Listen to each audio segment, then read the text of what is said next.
Moje ime je Alen Kobilica.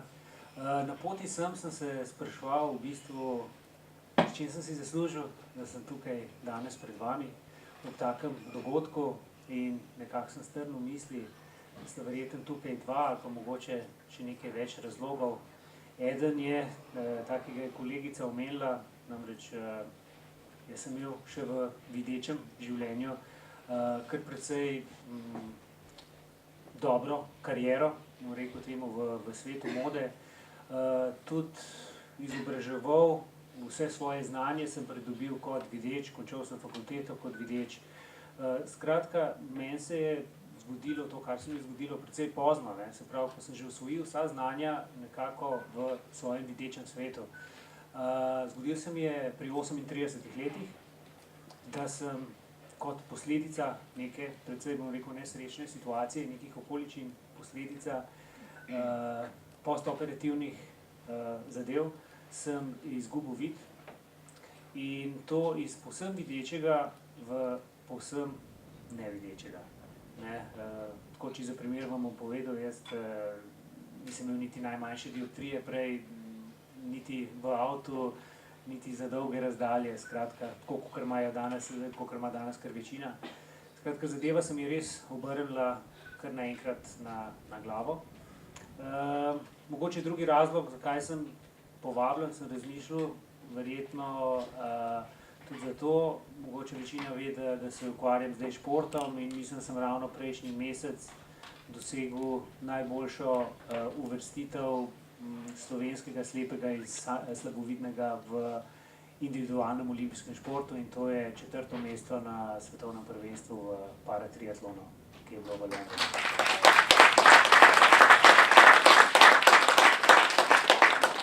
Ja, hvala. Zdaj, mogoče ene par tako zanimivosti, ki me mogoče loči od ostalih, ne. Tako kot sem prej rekel, jaz sem vse znanje pridobil kot videč, ne, in zdaj kar naenkrat se je to obrnilo. Zdaj, večina se mogoče malo potegne nazaj, ne, se spravi v kot in začne tarnati, ne, se smiliti sami sebi.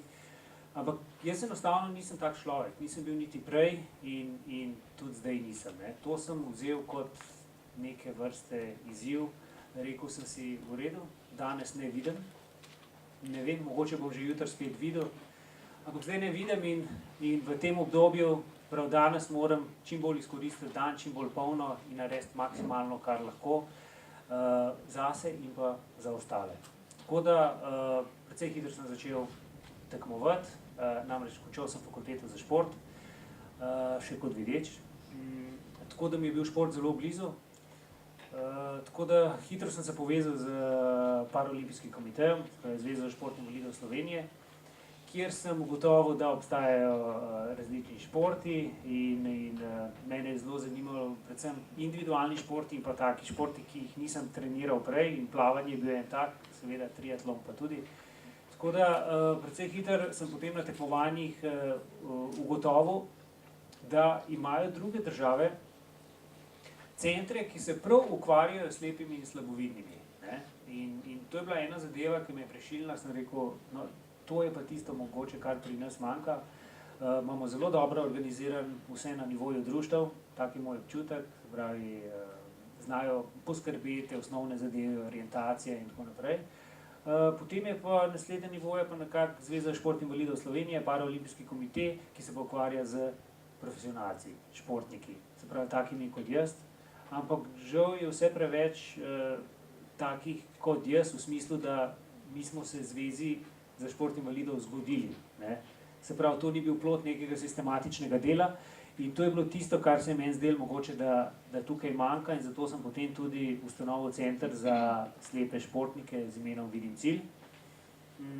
Tako da to je ena zgodba, ki se zdaj vleče že kar nekaj let in od začetka seveda so vsi zamahnili z roko, so rekli, pusti, to smo že probali, take stvari, to ne bo šlo.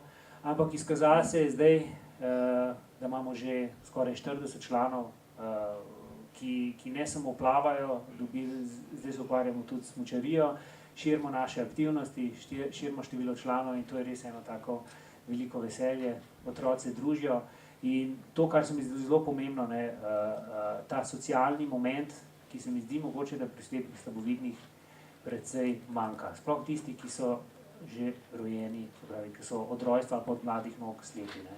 Tako da tukaj dejansko se srečujejo tudi z ostalimi in skratka to je en veselje, vriskajo, pojejo, ne da se jih ustaviti. No, jaz pa moram priznati ene par stvari, zdaj nekje že dobro 4. leto, odkar ne vidim, sem v tem času se moral kar hitro preučiti nekih novih zadev. Ampak, glede na to, ne, da sem bil kot videč precej več teh raznih tehnoloških novitet, zelo me je to zanimalo, ne, seveda, poznal sem računalnik, tipkovnico in tako naprej. Moram priznati, da se nisem naučil nikoli brajice. Ampak to je enostavno iz tega, ker nisem imel potrebe za to. Nisem imel potrebe enostavno, ker na način, kako jaz funkcioniram, poznam tipkovnico, vem kako izgleda, zdaj imamo že zvočne programe, ki vsako tipko, ko jo pritisneš, pač ti pove, katera črka je, ne. Prav tako tudi uporabljam iPhone, mislim, da sem prvi v Sloveniji od slepih slabovidnih, ki je to uporabljal, to lahko zatrdim, zato ker so prišli ven, sem ga takoj dobil in sem sicer rekel, kaj naj zdaj s tem naredim, ne. Ker to pa je res hudič, ne, ker ni tipkovnice, ne, kaj bom pa zdaj s tem delal in na koncu sem ugotovil, da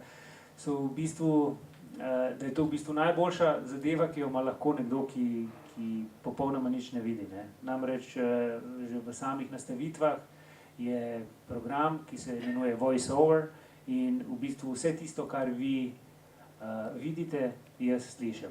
In v bistvu na ta način odgovarjam na SMS-e, prebiram SMS-e, podobno z maili, skratka globalno sem povezan s celim svetom, s to majhno škatlico. Vem, da je brajica tisto, kar se uči in se bo učila še naprej v šolah, se mi zdi tudi, da je to ena taka zelo koristna zadeva, sploh za nekoga, ki recimo, ne, ki se je šolal že, mislim, ki se je rodil slep, ne, ker veliko lažje je z brajico prideti nekako in funkcionirati, kakor brez tega, no. Drugače pa, seveda, tukaj je še mnogo nekih drugih zadev, ki me bojo sicer za ušesa tule na zvezi, ker jaz palce ne uporabljam, ampak enostavno, ker nimam zdaj časa, ker nekako tečem skozi življenje, zdaj v tem trenutku bi mi bila bolj ovira kot ne, predvsem zato, ker imam vedno nekoga pri sebi, ali je to trener, ali so to prijatelji, ne, in enostavno je pa fantastična zadeva, ker dvakrat sem pa šel tudi sam in ko si sam, je to res edina rešitev, edini način za premikati se po nekem prostoru, nepoznanem recimo, ne. Ja, to je tako ena taka osnovna moja predstavitev. Jaz sem zdaj seveda v športih na polno, poskušam se uvrstiti na paraolimpijske igre v Rio de Janeiro kot paratriatlonec. Moram reči, da prej kot videč, ko sem se precej ukvarjal s športom, je bilo veliko lažje kot zdaj, ko sem na nek način pač športnik invalid. Namreč povem vam, da je zame napor že sam ta nek logistični sistem, ravno zdaj se ukvarjam s tem, ne, kako pride do treninga. Stvar, ki je zelo enostavna, ne, za nekoga videčega, usedeš se v avto in se odpelješ, ne. Ne, jaz rabim imeti kompletno logistično strukturo, kdo me bo prišel iskat, kdaj me bo prišel iskat, ko me bo odložil, kdo me bo čakal tam, me bo sprejel, me bo peljal do bazena, potem odložil naprej. Skratka, toliko enih novitet, s katerimi se videči sploh ne rabijo ukvarjati, ne. Zato lahko povem, da jaz imam občutek, no, da so slepi, slabovidni, mogoče veliko bolj organizirani, kakor videči posamezniki. Ja.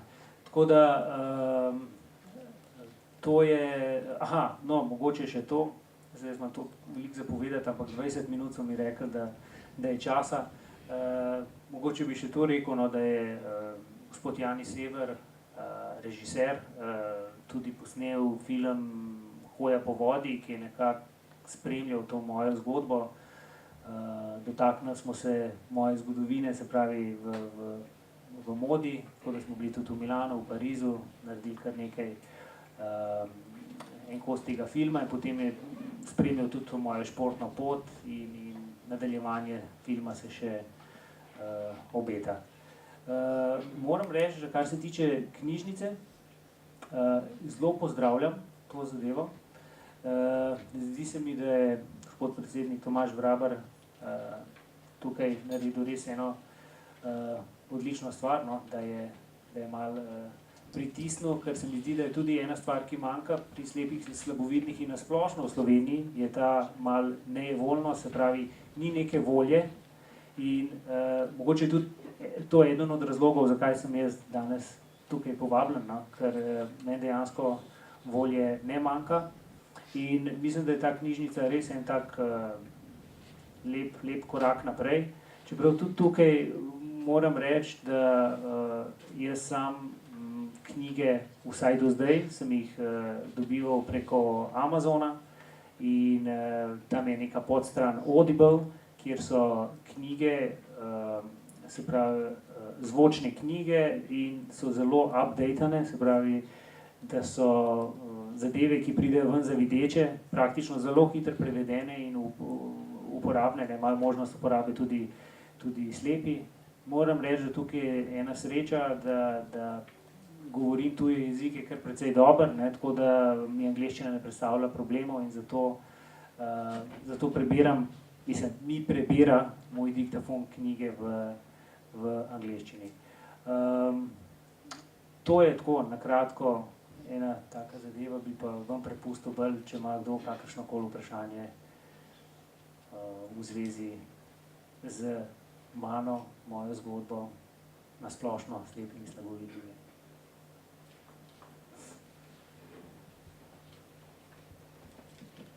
Lep pozdrav, moje ime je Katja. Pa me zanima čista praktičen vidik življenja. Torej, slepi človek, ali lahko živi sam kot pred hladilnik, kaj vzeti ven, kaj obleči, kako si zobe umiti. Čista praktičen vidik, kakšno je življenje, no to, doma. V prostorih, ki so mi poznani, prav, recimo dom je ena taka stvar, ne, jaz lahko povsem sam funkcioniram. In kar se tiče odpreti hladilnik, nekako točno vem, kje je kaj. Seveda, moja osebna težava je recimo kuhanje. Vem pa, da se tudi to da, ne. Prav, nekdo ti more priti kaj skuhati. Tukaj jaz vidim težavo. Kar se tiče oblačil, tukaj je spet ena zelo zanimiva rešitev. Spet rabiš nekoga, ne. Dobro, jaz večina stvari vem, ker se izpolnim odprej, potipam in skozi tip nekako vem, katera majica in kakšne barve je in v glavi v bistvu si kreiram to, kar bom dal na sebe, ne. To recimo danes sem se oblekel sam. Upam, da nimam kakšne nenavadne kombinacije, ne. Ja, ampak, ja, to je hecno slišati, ampak to sploh ni toliko problematično, ne. Za stvari, ki imam nove, ne, recimo, ker za vsako stvar res ne vem, kako izgleda, obstajajo pa rešitve, ne, in spet smo zdaj pri teh pametnih telefonih, da ne bom imena, da ne bom reklame delal za koga, ne.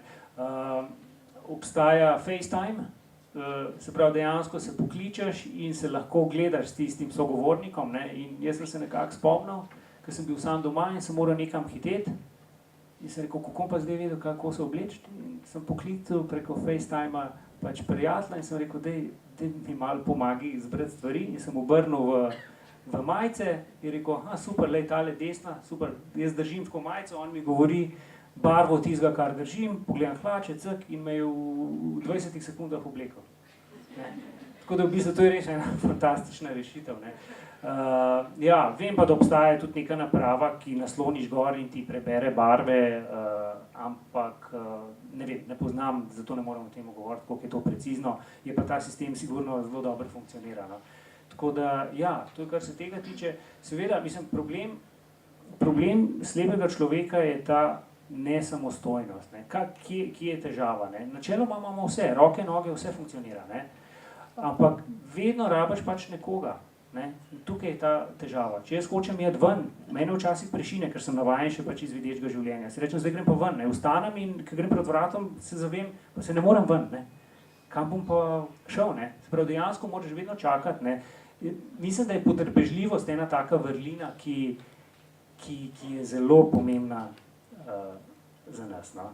Vsaj zame govorim osebno, ne vem, kakšne izkušnje imajo drugi. Ne? Jaz sem zelo aktiven človek in enostavno me to brenza. Grem na kolo, ne morem na kolo sam, ne? V gozd tudi ne. Tako da dejansko, kolikor imamo vse, ne, po drugi strani si vedno odvisen od nekoga. Ne? Je pa res, ne, doma, to so pač poznane zadeve, veš, kje je kaj, seveda ne smejo ti neki premakniti na drug konec stanovanja, ko se človek navada, ima stvari na svojem mestu in ne, stvari čisto normalno funkcionirajo. Da ne govorim, pač to osebna higiena, to je najmanjša težava, ne. Zobna ščetka, kako si zobe perem, jaz imam poseben način, ne vem, kako bojo drugi povedali, kako oni počnejo, ampak jaz vzamem ščetko, zobno pasto in si zobno pasto kar iztisnem v usta, točno vem, doziram, koliko je in začnem pred zobe, ne. Od začetka sem probal seveda, da sem si probal dati na zobno ščetko, ampak ne gre, ne. Mislim, ali gre preveč, ali pa ne gre nič, ne. Tako da, ja, to so take praktične zadeve, no, ko se soočaš vse, ampak še enkrat, meni se zdi največji problem to, ne.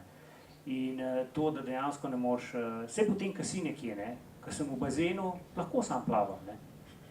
V progi si noter, veš, greš do konca, približno imam že preštete za veslaje, ne, veš, kdaj se boš dotaknil stene in si noter. Ampak vse do unega trenutka mora biti pa nekdo te mora pripeljati tja, ne. Ja. Je pa res, da slabovidni je pa druga zgodba, ne. Zdijo pa že precej samostojni, no, verjamem, ne, da lahko počnejo precej drugih stvari še, ne, ki jih mi ne moramo. Ja, upam, da sem Katja odgovoril. Ja, prosim. Bi pa jaz imela... Pardon, bom, ker vprašajte, pa bom jaz potem.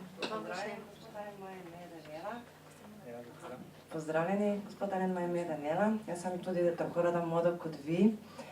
In jaz sem vas videla zadnjič tudi na Fashion Weeku in pač super je bilo, ja.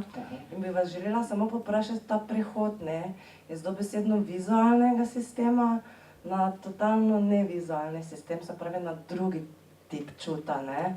Kako vi zdaj to zaznavate, ker verjetno še imate vseeno radi modo in teksture, tkanin in ves ta svet, s katerim ste bili povezani, pa me pač morda zanima bolj ta vidik, če se me vprašati. Ja, zanimivo je to, jaz sem sicer delal v modi in, hvala za vprašanje, ja, delal sem v modi in precej, bom rekel, na vrhunskem nivoju, ampak v resnici me moda nikoli ni pravzaprav toliko zanimala, tako da me je bilo vedno hecno vprašanje, ne vem, sem delal za Armanija, sem prišel v Slovenijo in novinar vprašal, kakšne so pa modne smernice, pojma nimam. Ker v bistvu mene je veselilo vse to okoli tega, ne. Rekel bom, sama moda niti ne toliko, mene je veselilo delo tukaj, ker sem vedel, da bom veliko potoval po svetu. Ogromno vidiš, ne. Danes si tukaj, drug dan si na drugem koncu sveta in res sem kot videč ogromno podob videl in to je mogoče tudi tisto, kar mi zdaj manjka, ne. Ker vem, koliko lep je svet, ne. Koliko lep je ta planet in na srečo sem ga že veliko videl, ampak sem prepričan, da ga bom spet, ne. Je pa res, da bolj kakor to, kaj imam oblečeno, mislim, kako je barvno in tako me zanimajo tekstura stvari. Stvari, v katerih se dobro počutim. To je pa čisto neka druga dimenzija zdaj, ne. Dejansko včasih, kakšen reče, kako si pa oblečen, ne, ampak jaz sem oblečen tako, kakor se najbolj počutim, ne. Tako da bi bilo zanimivo, če bi kakšen modni guru, ne, rekel, ne, da bi na meni probal stvari in bi jaz rekel, v tem se dobro počutim, ne. Pa lahko, da je ti zelo dobra znamka druga, ne, ta pa ne, ampak tako, kako je kroj, kakšen je občutek na koži, se razumeva, ne. Hvala za vprašanje. Se zadovoljim. Ja, hvala vam. Zdaj pa še jaz tole svoje vprašanje, namreč ko sem prebirala vašo biografijo, ste napisali nekje, da vidite slepoto tudi kot priložnost. Pa zdaj ste zelo veliko govorili o omejitvah, pa me zanima, kje je tista priložnost ali pa kje je tisto nekaj, kar pa morda videči ne vidi, pa mogoče dojame slep. Nisem vedel, obstaja moja biografija. To pa ne vem. V teh izročkih konferenčnih. Razumem. Sem rekel, a kaj ne vem, da so kaj že napisali. Ja, tako kot sem rekel prej, no, jaz lepoto res ne vidim kot neko tragedijo, ampak kot nek izziv, ne, da poskušam res čim več narediti v tem obdobju, ko ne vidim. Namreč jaz sem prepričan, da bom še videl. Ne. Namreč težava, ki jo imam jaz, to je stisnjena optična živčna vlakna, sem prepričan, da bo nekega dne rešljiva, ne, ker nimam neke fizične težave v smislu, ne vem, zeniца, mrežnica, okoma toliko enih nivojev, ne, tako da nekega dne se bo pač to rešilo. Ja, zdaj kot izziv, kaj videči ne vidimo. To je zelo filozofsko vprašanje. Ne? Ja, ne vem, predvsem se meni zdi pomembno s tem, kar jaz delam in dobil sem tudi občutek od drugih, no? Da se mi zdi, da vsak od nas, ne glede na to, v kakšni situaciji se znajde, še vedno lahko pomaga nekomu drugemu. Ne? In na ta način nekako vrne družbi nazaj na nek način. Jaz to poskušam narediti z našim centrom, vidim cilj in na ta način osrečen tiste več otroke, ki se drugače ne bi s tem ukvarjali, ne, ker mislim, da je šport neka osnovna zadeva, ki bi jo morali res vsi početi, ne, ker ne samo, da vpliva na telo, ampak tudi zbistri in na počutje vpliva. Tako da, mislim, da je predvsem to, no, da bi poskušal res vsak nekaj narediti. Ne govorim tukaj samo o nekih materialnih zadevah, konec koncev je tudi pomagati stari gospe, ki ne more čez cesto sama, pa prijeti vreče, pa posprem čez, pa je to že ena zelo velika zadeva za tisto gospo, ne? Za tistega, ki vidi, pa verjetno zelo majhna. Ne? Tako da to se mi zdi eno tako sporočilo, ki bi ga rad dal naprej. Hvala. Mogoče, še gospod predsednik. Lepa. Ja, par retoričnih vprašanj si postavil, mogoče sem jih nekaj doživel, kot da moram pa jaz odgovoriti na nje. Zakaj smo te povabili? Jaz pravim, da si ti zgodba o uspehu.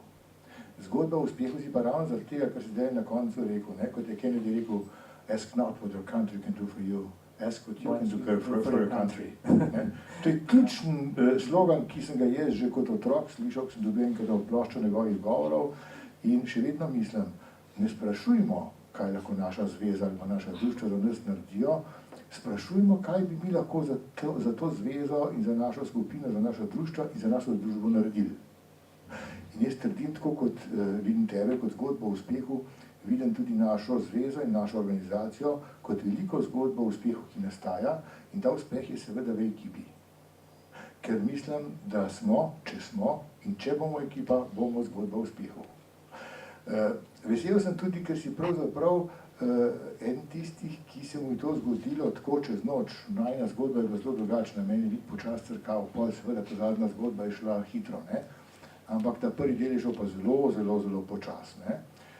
Ampak tudi, ko se je meni to zgodilo, sem nekako tako reagiral kot ti. Kaj se pa da zdaj narediti? In da se je cela vrsta stvari narediti. In ker nas je med nami vedno več takih, pa že od nekdaj so bili, ne, ki se niso takrat usedli v kot in čakali in bili inertni, to je bilo vedno med slepimi, smo poznali izjemne ljudi, ki so naredili marsikaj. Tudi v naši slovenski zgodovini je takih kar precej. Sem zelo v kratkem prišel do tega, da moja izguba vida ni moja identiteta, da je to zgolj okoliščina, ki je skrajno nepraktična, kot si sam omenil. Vsak dan 100-krat mi gre na živce. Ne? Ja, treba je nekam imeti, pa rabiš nekoga, da te tja odpelje. Ne? S tem se začne. Ampak ostalo pa pravzaprav, ja, imamo možgane, imamo ideje, imamo srce, imamo pobudo in vidimo cilj. Ne? To se mi zdi ključno. Ne? In všeč mi je, ki si tudi pravzaprav tistih veliko naših kolegov in kolegic poznam in ta pot je bila ponavadi kar dolga. Ti si jo izredno hitro opravil. Ne? In si zdaj povedal nekaj ključnih lastnosti. Prvič potrpežljivost. Ja, mi moramo čakati na svoj trenutek, ko potem tisto, kar želimo, lahko realiziramo, ker potrebujemo nekoga drugega. Drugič, organiziranost. Ne? Ja, mi moramo biti strašno organizirani, da nam življenje teče tako, kot želimo. Jaz vem, da moja žena kar naprej po hiši išče po stanovanju torbico, pa telefon, pa ključe, pa vse naprej. Jaz natanko vem, kaj sem kakšne stvari odložil in imam za vsako zadevo največ 3 mesta v stanovanju, kjer jih polagam, če sem pa na neznanem koncu, ne? V neznanem stanovanju si pa točno zapomnim, kje sem pustil torbo ali pa karkoli. Ne? In pa seveda vztrajnost. Ne smemo odnehati. Videti moramo cilj, verjeti moramo, da gre in potem dejansko gre. In zato sem vesel, da si prišel sem, ne, ampak da se ne bi potem še jaz, mogoče kaj več nakladno oglašal, bom še tako rekel. Še ena stvar me je pri današnjem tem simpoziju pravzaprav izredno prijetno presenetila. Jaz pač mislim, ne, da marsikaj že vem o slepoti, pa slabovidnosti v tej zgodbi že 30 letja. Ampak danes sem v 8 urah, ali koliko je to trajalo doslej, slišal toliko novega, ko je vela cesta, učiti se bo treba. Ne? In tako bo tudi rekel, kaj si rekel, da bi te kdo lahko za ušesa za bele palce. Jaz pravim seveda, bela palca, brajica, to so fantastične stvari. Genialnost bele palce ali pa genialnost brajice je ravno v njuni preprostosti.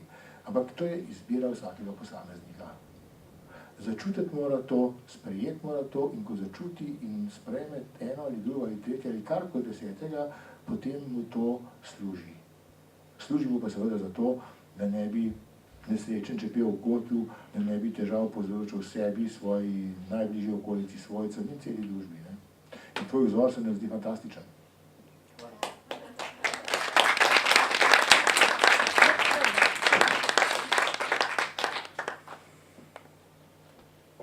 Morda še kak komentar, vprašanje iz publike za gospoda Kobilico? Aha, še eno. Ja, pozdravljeni, Andrej. Jaz bi imel vprašanje bolj to psihično, recimo, ko se seznaniš s tem, da postaneš slepa, kar se mi zdi mogoče še dosti težje. Dobro, človek reče, gremo naprej, pa super, pa se to res čuti od vas. Ampak tako, kako pa takrat? Kakšni so bili občutki, a so bile mislim, koliko je bilo tega in solz in mogoče tistega umika, to. A je bilo fejst težko oziroma koliko časa je to trajalo, ta moment? Me zanima, hvala. Zdaj iskreno, če bi jokal, jaz rad rečem jokam, dostikrat sem jokal, ampak prej v videčem življenju. Ne? Zdaj, hočem reči, povedal bi, ampak enostavno ni bilo momenta, ker na življenje gledam, pač tisto, ki se ti zgodi, tako je v tistem trenutku, ne? Nič ne moreš narediti, ne? Solze, žalost, ne vem, mogoče kdo rekel, da sem hladen, ampak ne, jaz bolj pravim, ne vem, da sem toliko močen, no? da enostavno sem povozil to, ne? Oziroma nikdar nisem gledal to kot nekaj trajnega. Mogoče je tudi to, ne? Enostavno, jaz sem si rekel, koliko ljudi pa ima možnost, da je živel videč, perfektno videč 38 let, zdaj pa nekaj let nevideč, ne. Mislim, verjetno jih ni veliko, ne, in da vidim še, kaj se da storiti tako v taki situaciji in na ta način sem funkcioniral in dejansko ni prišlo nikdar do neke psihološke krize. Jaz se sekiram zaradi malih stvari, res nepomembnih, ne. Da mi kdo kaj, ne vem, tako kot zdaj pomislim, neverjetno, ne. Zdaj ima oče moj neke težave z, ne vem, nekega noga boli, ne. In on vsak dan jamra, kako ga ta noga boli, ne. Men, ne.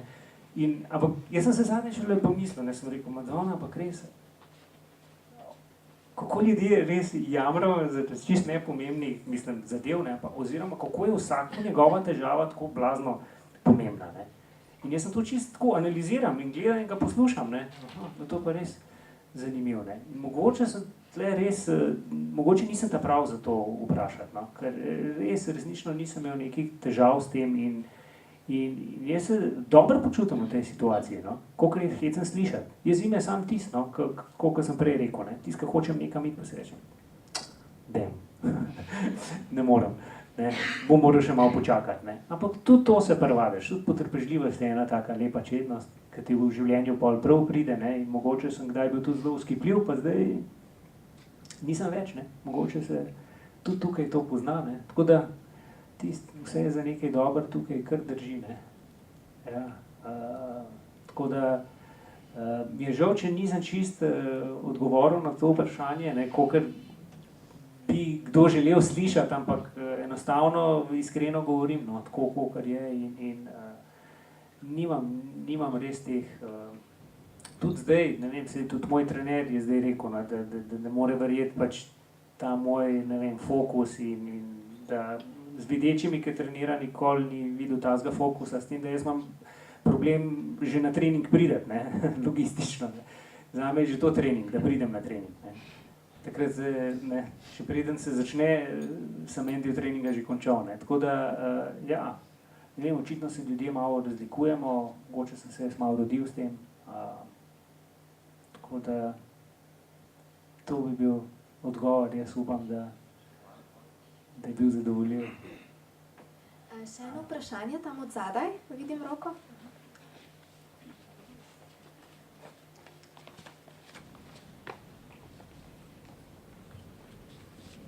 Lep pozdrav, moje ime je Sonja.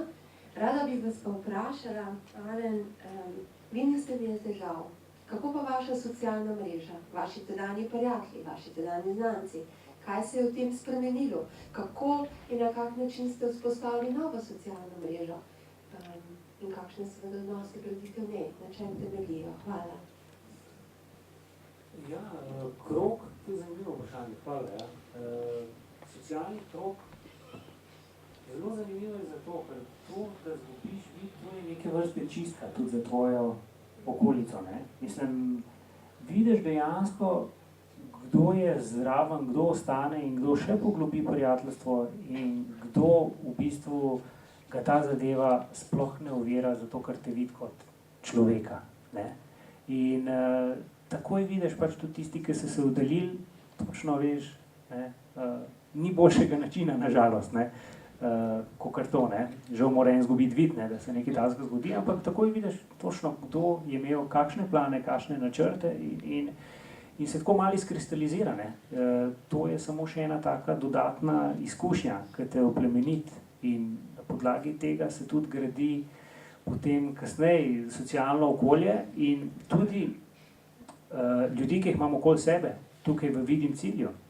Mislim, tako kot zanimivost. Jaz nobenega od njih nisem videl. Ne? To so vsi ljudje, ki sem jih spoznal zdaj. In zanimivo, čisto vsi, ki so prišli od začetka, so še danes tukaj in so fantastični ljudje in čisto vsi jih imajo, mislim, radi in vedno rečejo, pa kako, kje si pa to najdel, ne? Kje si pa tega človeka. Hočem reči, verjetno je tukaj tudi neke vrste prednost, ne? Ker mi smo zelo obremenjeni z tem nekim vizualnim izgledom. Hočeš, nočeš, je tisti vizualni izgled nek prvi stik s človekom, ne? In moramo si priznati, ne? Ti ne greš nekomu zato, ker vidiš globje, da je dober karakter, ne? Ampak zato, ker te nekako privlači njegova zunanjost, ne?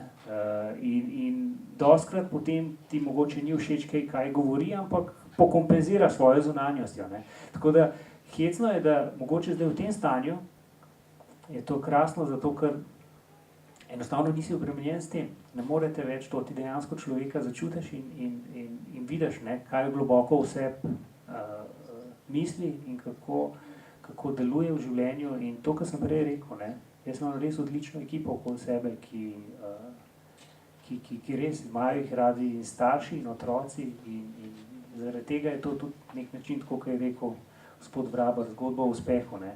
To nisem samo jaz, ne, ampak je tudi cela ekipa, ki sem jo zbral okoli sebe, ne. funkcioniraš lahko sam kot celota, ne kot posameznik. Ja, skratka. A sem uspel? Lepa hvala.